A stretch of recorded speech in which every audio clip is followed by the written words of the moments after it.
Coach, opening comments coming off the pitch.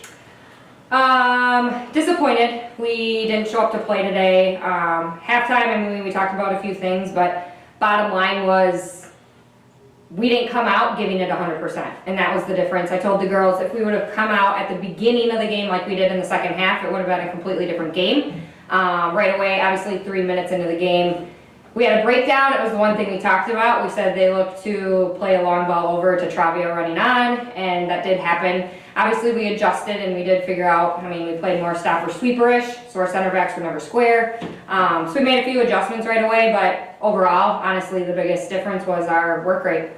It's tough though, as a great team like MSOE, get behind early 1-0, it's tough to find that equalizer. Yep. I always say, I tell the girls, honestly, the biggest difference, especially with our team this year, is we need to be the first team to score, just because it's huge as far as confidence-wise, but then, yeah, there's a lot of statistics that the first team to score in a lot of situations, that's the team that ends up winning, just because you start out on a strong note, and you know, the other team, especially if it's within the first couple minutes, the team gets down on themselves right away and they panic, and it's just a game changer. So that's just one thing I keep preaching to the girls, is how important it is to come out right away and be that team to be the first to score. Quick turn with CUW coming up on Wednesday. What do you do just one day to prepare? It's going to be tough. Obviously, this weather, having to postpone and make up this game, it's not ideal, obviously, that we have to have one practice before CUW, but I told the girls at the end of the game, if we come out against CUW like we did this second half,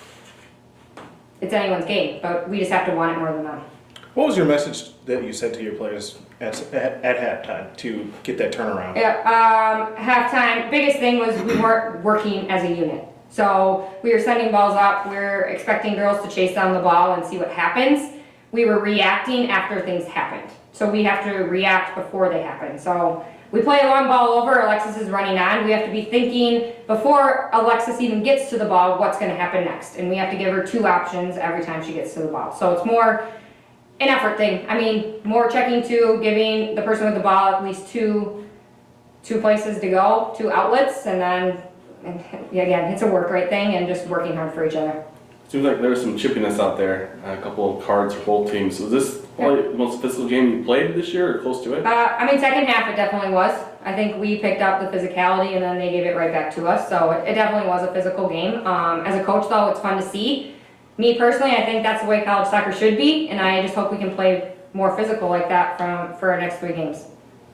Thank you, Coach. Mm-hmm.